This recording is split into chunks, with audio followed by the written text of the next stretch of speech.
I'm Roy Greavesley, divorce survivor. And I'm here to welcome you to this taster webinar here at Roy University. I oversee the departments of divorce survival. I'm a divorce expert, having survived it myself. And what I like to do, the short time we have this morning, is really, as far as possible, replicate for you the type of information that you will be taking in if you were to accept an offer to study here. I'm a specialist in divorce, and my knowledge feeds into my teaching. And one of my main areas is my now ex-wife's new husband, this man.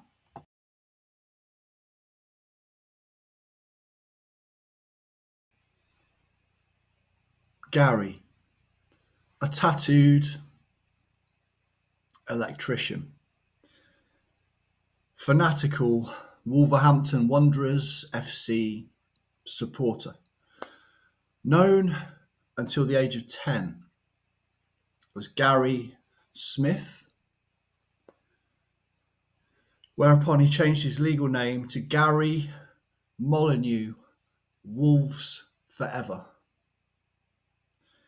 A man who ludicrously claims to have attended every Wolves home game since the 1-0 victory over Plymouth Argyle on Saturday 23rd of September 1989. A man who is seemingly everywhere, driving around Wolverhampton in this van.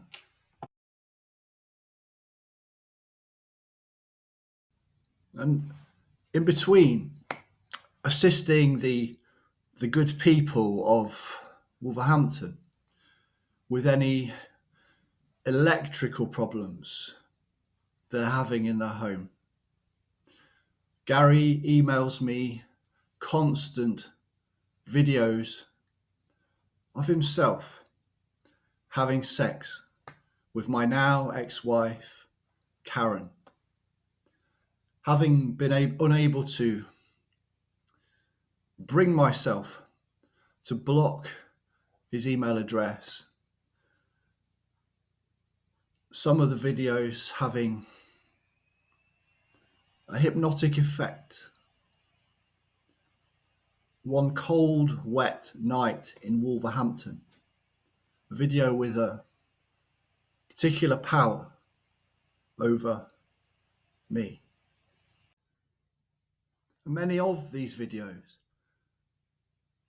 being accompanied by a bombastic commentary like this. Oh, what just go, Roy? What just go? Come on, Wolves! And you might think such a lengthy study would have brought me to a secure idea of exactly who this man is. And yet, in many ways, Gary simply defies meaning.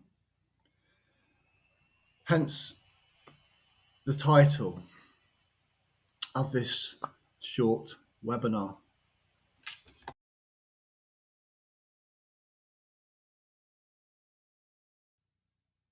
So I present this offering, this meditation, in the hope future generations of scholars will not be as baffled by Gary as I have been.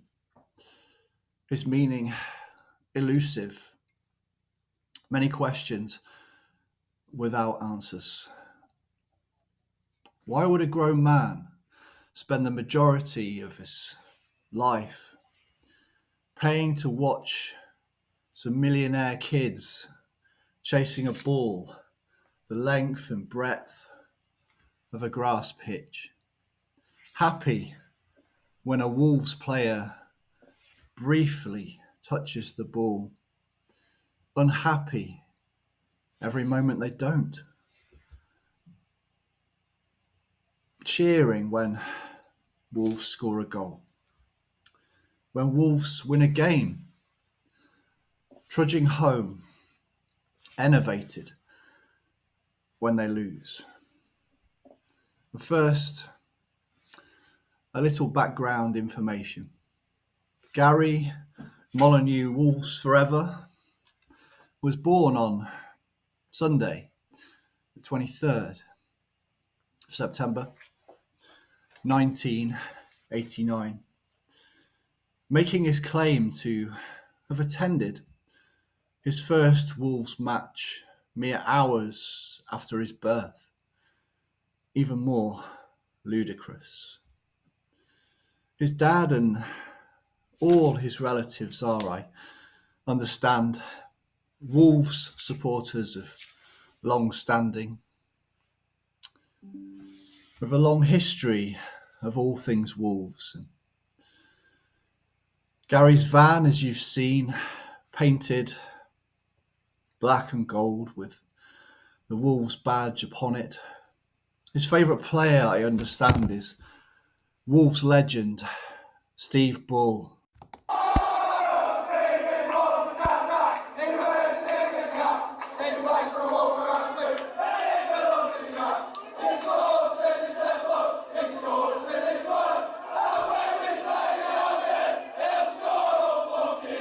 In November 1986, Steve Bull, who holds the top scorer record at the club with 306 ultimately meaningless goals, and also scored 18 futile hat-tricks, another club record.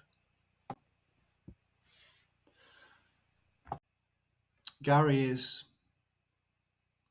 an electrician by trade, working solely within the 27 square mile area of Wolverhampton. So whatever else we're dealing with a man who likes football. So having the time and inclination, I decided to explore all of this through the medium of drama.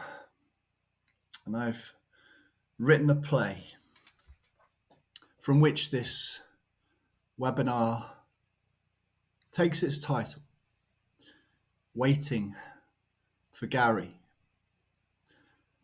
And in a moment, I will read the opening scene of the play. And in this scene, Gary meets a friend in a pub for a pre-game pint.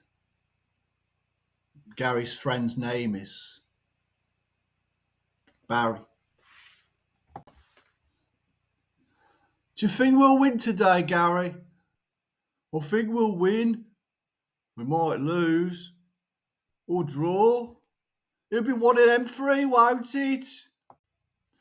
So there's a growing sense as they attend the football match, as they shout and exhort and sing, that the 22 players, the 3 officials, the 2 managers are simple chess pieces. They have no power to affect. The result will not be determined by their actions. As much as Gary believes himself to be part of it, he isn't. He can associate himself with the team, but he will never be in it. The players, cocooned in their millionaire bubbles, were they to meet him in the street, would not see or hear him. And yet the team is central, perhaps the core of his identity. Without Wolves, Gary is rudderless, adrift.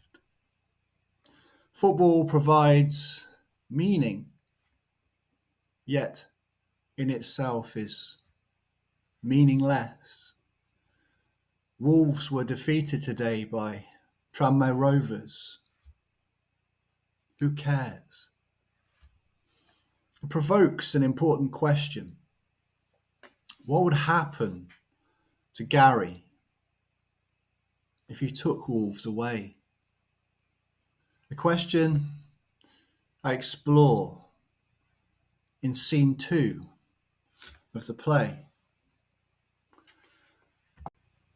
And this scene is set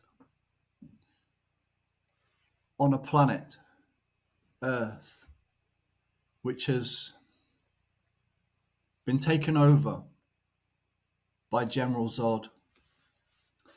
Zod, the star villain of Superman 2. Superman's intergalactic nemesis. And in this scene, Superman, still reeling from his divorce from Lois Lane, having been forced to give her that ice palace he made out of crystals, has disappeared, leaving Earth under the jackboots of relentless, psychopathic alien General Zod. Football has been vaporized. Zod has quite literally lasered football out of the minds and culture of the millions who enjoy it. Every football stadium now a cathedral where every Saturday at 3 p.m. people are forced to attend public gatherings to chant the name of Zod. At each stadia, Zod appearing in hologram form, inviting citizens to kneel before him. And what is Gary's response to this world in which there is no play, no laughter, no joy, no sport, no entertainment? There is only Zod. Gary gets a Zod tattoo across his chest. Gary petitions Zod.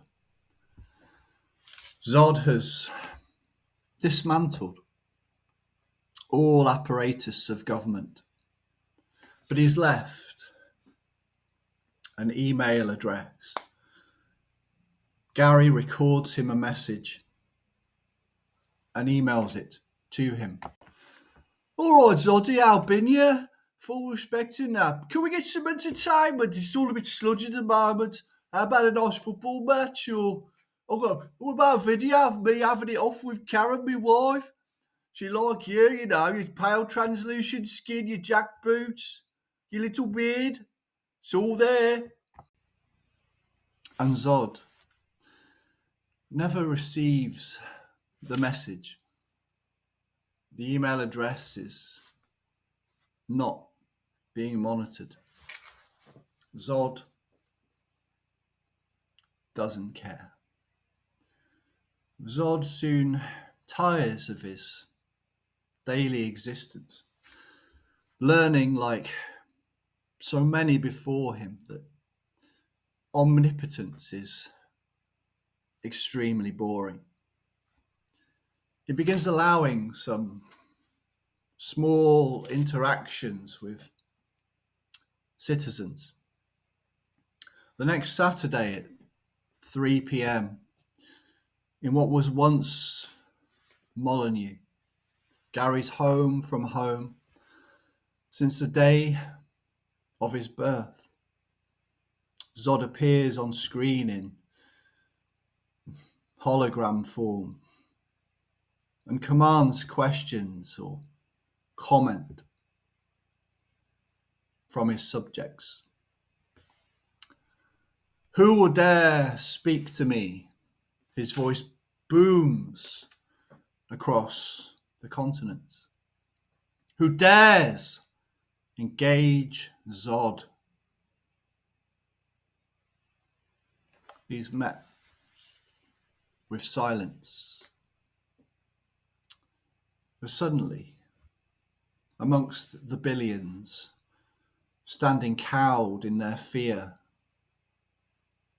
one man raises his head. Gary.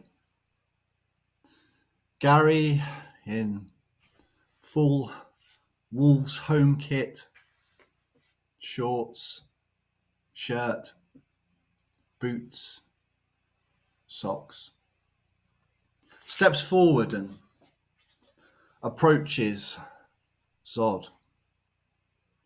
Why are you dressed this way? Zod demands immediately. Are you a child? Gary laughs nervously. He explains football is his life. Without football continuing to be played, all he has is memories that, as he continues to age, will fade.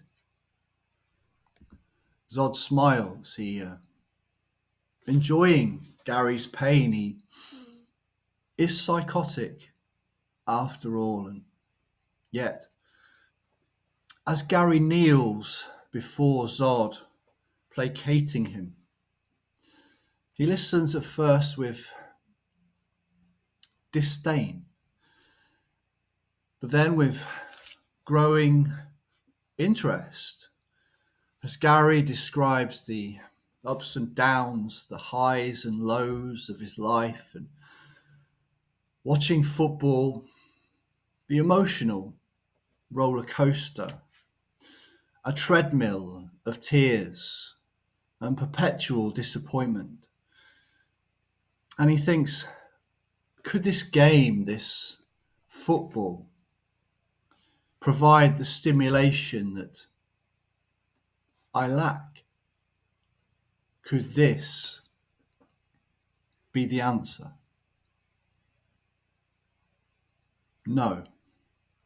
Gary is vaporized into a pile of ash.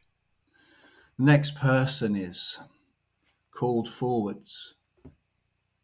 Life goes on until it doesn't. And then all goes black.